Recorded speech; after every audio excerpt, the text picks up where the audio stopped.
Congratulations, you finally sold your business. You had that liquidity event. You got your big check. So that means the game's over, right? Not even close. In this video, I'm walking you through 5 common mistakes I see even the smartest business owners make after they sell, and what you should actually do instead if you want to stay wealthy. The first mistake is confusing gross proceeds with real money. Tangible money, take-home money, the money that you actually get to keep and spend. And there are several reasons why this happens. And it's very common that if you're a seller and you hear $50 million offer, you might stop asking questions. And I see that happen all the time. And the headline number doesn't give you all of the information you need to make the best decision for yourself. You need to actually look a little deeper and explore what the terms are in order for you to realize that $50 million offer. There might be earnouts. Some of those earnouts might have really high hurdles and they might be really difficult for you to hit. So I've always advocated that you treat earnouts as icing on the cake. There might be escrow. There could be working capital pegs that could possibly kill your liquidity. You might get stock in the new company that's buying your company, and that might be illiquid, and it may not pay dividends. So you may have some issues as far as that goes as well. I've seen it happen way too many times that business owners, they're getting ready to sell, and they didn't plan their tax strategy before they started to go down the process, before they signed the LOI.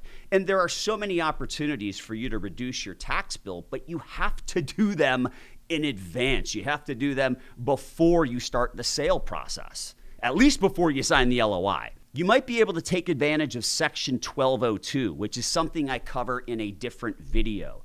You might want to take advantage of setting up a trust that allows for an installment sale. Even though you get the money, you can kind of space out the taxation of the capital gains over the course of several years, but you have to work with your attorney and your financial advisor in advance to get those things put in place. And there's a number of other tax strategies you can look at as well, but again, you got to do that before you sign the LOI. All right, here's what you need to do instead. You need to build your financial team early, and definitely before you go to market, before you sell the company. You want to build that financial team well in advance. I would suggest several years in advance so that you can really focus on building the most profitable, well-run company that's going to sell at an incredibly high valuation in the most tax advantageous manner possible. You also need to know exactly how much you need so that you can live your ideal lifestyle post-exit. Now, you probably need to go through a budgeting process. You probably need to put together a comprehensive financial plan, and that should help you to back in to what you need from a number standpoint in that liquidity event so that you can realize and continue to live the life that you want to live after you actually sell your business. And you need to optimize for cash at close. No funny money, not just a paper valuation, no phantom money, none of that stuff. Cash at close, that is what's guaranteed. All of these other things, the earnouts and the company stock, all of that stuff, those are unknowns, and we can't rely on them. They are not guaranteed, and you need to treat them as such. If the cash at close doesn't fund your freedom, you're not exiting, you're just gambling. On to the second mistake, not having a real wealth strategy before the check clears. And here's why this happens. Most owners don't build a personal financial plan until after they sell their company. And that's way too late. As I already mentioned, you need to do this stuff well in advance so that you can take advantage of the opportunities that are out there. You can identify an investment strategy that's going to work for you to generate the cash flow that you need after you sell. You need to do the financial plan well in advance.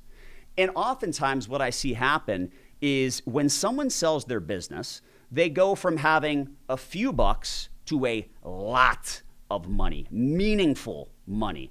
And all of a sudden, they're managing more money than they've ever touched, than they've ever seen before. And at that point in time, you need to make sure that you have a disciplined investment strategy to protect those funds. And sometimes reaction replaces intention. And I've seen that happen far too many times where people who are managing their own money, they tend to be more reactive than proactive. And reaction is never a good thing. It can help you to panic when stocks sell off. It can cause you to buy into hype when everyone's talking about a stock that might be nearing its high. So you want to make sure that you're proactive, not reactive. And here's one of the things, it's a very simple concept that I suggest you consider, at least from a vision standpoint. What you can do is you can kind of silo your dollars into different buckets using a bucket system. So you have one bucket that essentially is your cash for your lifestyle, maybe over the course of the next 12 months or so. Then you set up another bucket of money. And as we go through these different buckets, sometimes you might need 10% in one bucket, 20% in another. A good financial plan will help you to arrive at those percentages. But getting back to the buckets, we have the cash for your lifestyle bucket. Then we go into an income portfolio bucket, whereby we put in a chunk of money that is designed to continue to generate and basically replace the paycheck that you've always gotten while you were working. We then have a bucket for our growth portfolio. The entire goal of that growth portfolio is to grow our assets so that we can then replenish the other buckets as we spend them down. You probably want to have some sort of a legacy or charitable bucket, if that's something you're inclined to do. And I always recommend having a speculative bucket in place and limiting yourself as to how much you're willing to put in that speculative bucket. And that speculative bucket could be used to maybe buy crypto. It could be used to invest in a buddy's company if it's actually a good idea and it makes sense from a business plan standpoint. But the way I always look at that speculative bucket is, I think from a financial planning standpoint, we should all assume that that speculative bucket actually goes away, that we lose it all. And if you do it properly, you're going to build a plan that's bulletproof, that can weather those storms. However, if that speculative bucket and those investments inside work out, you're going to have an even better retirement. Mistake number 3, emotional distractions, emotional baggage. These things can really get in the way of our financial success. There's a lot of reasons why this happens. I've seen several times business owners tend to, they consider their business part of their identity. It's their baby. And the issue is, after they sell, they end up having an identity crisis. You go from having a completely full calendar, you go from getting hundreds of emails every single day, and now all of a sudden you got to wake up in the morning and send yourself an email just to make sure it still works, because all of that goes away. And it's so important that you don't allow your business to really become your entire identity. You need to separate your role as a business owner from who you are as a person so that you don't have an identity crisis like this after you sell. I've also seen pressure from family, friends, your old network. Those things can kind of eat into what you're doing with your time, but also what you're doing with your newfound wealth. It seems like there's always going to be a few people that have their hands out, trying to get a little bit of financial assistance. So unfortunately, you're going to see more of that after you sell your business. And I've seen just way too much overconfidence from a lot of business owners who've exited, and they suddenly believe that lightning strikes twice, and because they built one successful company, they believe that they can go and build another one and another one. And it's important to understand that while you did really well in the business you have right now, in the business you just sold, it's unlikely that people can do it over and over and over again. So you just need to kind of approach it with the right mindset. Here's what I suggest you do here. I suggest you wait 6 to 12 months before you make any big investments. I just think that's good from a standpoint of clearing your mind and giving yourself a chance to recalibrate, because all of a sudden you have all this money, and I'm sure there's a ton of investments that might be attractive to you that you would like to participate in, but just chill out. Wait 6 to 12 months and then revisit it. Also, I would say never invest in things that you wouldn't touch before your exit.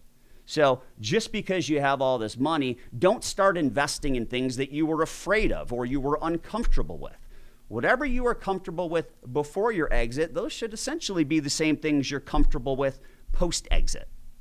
And you need to keep capital in a decision-free zone until you're clear-minded. And again, my recommendation is wait 6 to 12 months on the sideline, clear your head, and then you can make great decisions on how to invest your money. You know, I had one client that actually helped out with a relative startup within 60 days of selling. Really didn't do a ton of due diligence on the deal. Unfortunately, the startup ended up going belly up, and that particular founder was out $1.5 million. Now, fortunately, the liquidity event was much more substantial than the 1.5 million. So he was able to weather that storm. But still, at the end of the day, that $1.5 million went straight down the toilet. Mistake number 4, thinking retirement equals doing nothing. That's not the case. And look, the reason this happens is because the exit removes the scoreboard. Most business owners are competitive people. We love to win. We love to look at the scoreboard. We need to know which inning we're in, how much we're ahead by.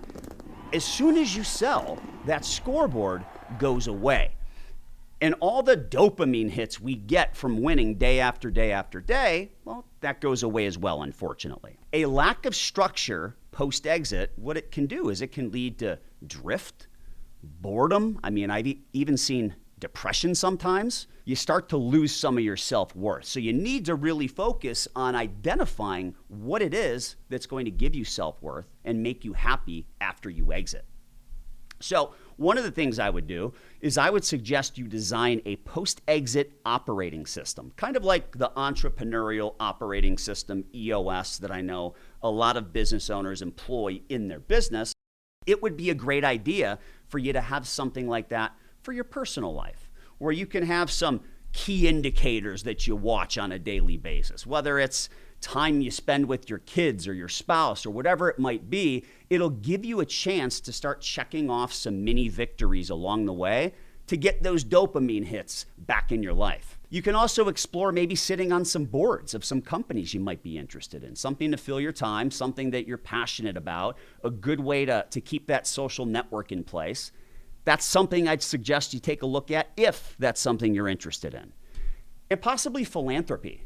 I mean, there's a ton of charities that you can get involved with beyond just donating money, whether it's getting, setting up shop for their next auction that they might hold, where they're trying to raise millions of dollars for their charity. There are several things you could do outside of donating that are more along the lines of volunteering to really help that cause you're passionate about. Look, you didn't sell to do nothing. You sold so that you can choose to do whatever it is that makes you happiest after you exit. And the 5th mistake, failing to protect the wealth you just created. That's a huge mistake, right? I mean, all of a sudden you get this big check and then you don't do the things necessary to protect that check, and you could end up losing a good chunk of it. And, look, one of the reasons this happens is overconfidence in financial markets. And it is so important that when all of a sudden you're managing this newfound wealth, that you don't try to get cute with your money. Be disciplined. Come up with a well-crafted strategy that's an all-weather strategy that you can buy into and that can help you to sleep at night. The cuter you get with your investments, the more sleepless nights you're probably going to end up with. And I've seen way too many business owners not spend enough time on asset protection strategies, which is so important.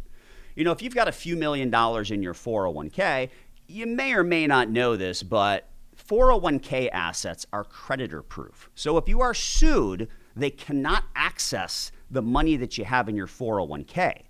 However, when you have this big chunk of money that you got from selling your business, the creditors can see that. And if you are involved in a lawsuit, you've got to have some things in place that help to protect those assets from being unjustly taken by creditors.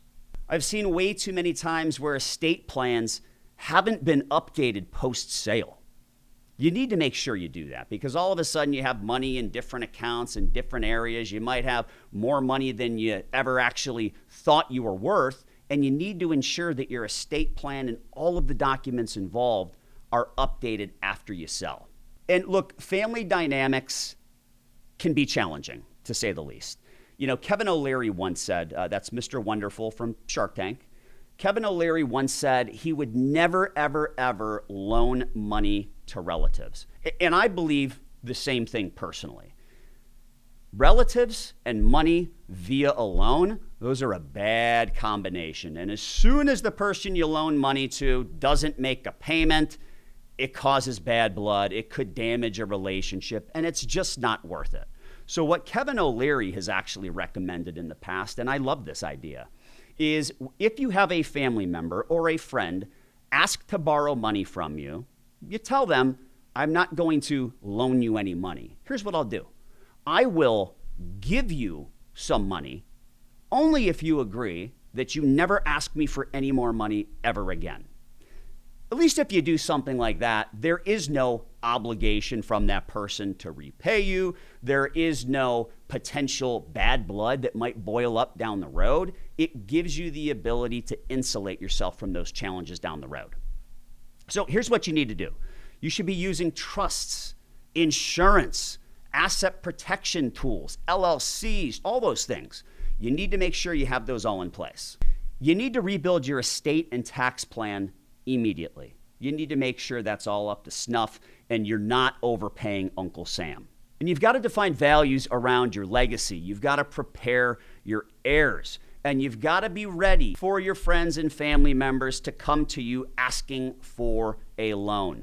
You need to have your response ready to fire away. A liquidity event is the moment your wealth is most vulnerable. And that's legally, emotionally, and financially, so you can't afford to screw it up.